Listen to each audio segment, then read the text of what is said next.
The guessing game on just who will succeed Zeti as Bank Negara Governor is finally over. According to the PM's office, Muhammad Ibrahim, who is currently the Deputy Governor of the Central Bank, will take over effective this Sunday. Muhammad has served with Bank Negara since 1984. He was appointed Deputy Governor in 2010.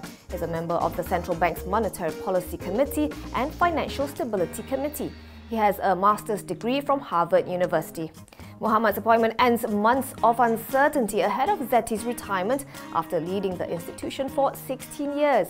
It was reported that he was the candidate most favoured by Zeti. The other names that were being tossed around include Treasury Sec-Gen Irwan Serga Abdullah, ex-banker Wahid Omar and former Malaysian ambassador to the States Awang Adik Hussein. The ringgit may not stay below 4 to the US dollar for long, thanks to default by 1MDB on a $1.75 billion US dollar bond guaranteed by its Abu Dhabi counterpart IPIC. Economist Siaket E, who's with Hong Leong Investment Bank Research, says he's expecting the currency to experience a weakening bias to above 4 ringgit versus the dollar in the near term. Still, he's sticking to his year-end forecast of 3.804 to the greenback. 1MDB's latest default has in turn triggered cross-defaults on $1.9 billion of Islamic bonds. It may also trigger a material adverse effect clause on an 800 million ringgit loan from SOCSO. And then there's the indemnity associated with the IPIC guarantee. That's raised concerns that Putrajaya may have to foot the bill. Moody's said this morning that the default has upped the probability that contingent liabilities will crystallize on the government's balance sheet, a credit negative for the sovereign. It did not change its sovereign credit rating on the country. And speaking of 1MDB, its head honcho Arul has come out to say that he had never actually admitted that there was fraud at the state-owned fund. According to Arul, what he did say was that the company must be open to the possibility of fraud after Switzerland expanded its probe on 1MDB to include 2 Emirati officials. The two are Kadim Al-Kubaisi, then the MD of IPIC and chairman of ABBA, and Muhammad Badawi Al-Husseini, the CEO of ABBA at the time.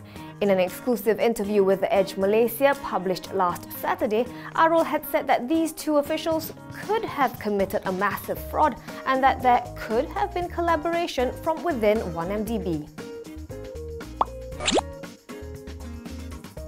Dismal earnings at TNB. The utility giant saw its second quarter net profit slump by almost 40% to 1.3 billion ringgit on over-recoverability of the ICPT rebate. The cost had offset the 4.6% rise in sales of electricity, mainly in Peninsular Malaysia, denting revenue ever so slightly to 10.5 billion ringgit. For the first half of FY16, net profit was down 27% year-on-year to 3.3 billion ringgit from 4.5 billion. Revenue shrank 2% to 21 billion ringgit. TNB says it remains cautious of the group's prospects for FY16. This is in view of the challenging financial landscape that will influence the prospects of the Malaysian economy. Semiconductor company Malaysian Pacific Industries, or MPI, says its latest quarterly numbers are up by almost 30%. Earnings for the third quarter ended March 31st increased to just under 39 million ringgit from a year earlier. This was largely due to the strengthening of the US dollar against the ringgit and higher margin products. Revenue rose a marginal half a percentage point to 353 million ringgit. MPI declared a 15-cent per share dividend. Going forward, MPI is adopting a cautious tone. It expects the operating environment for semiconductors to continue to be challenging given the slowing pace of growth coupled with macroeconomic uncertainty.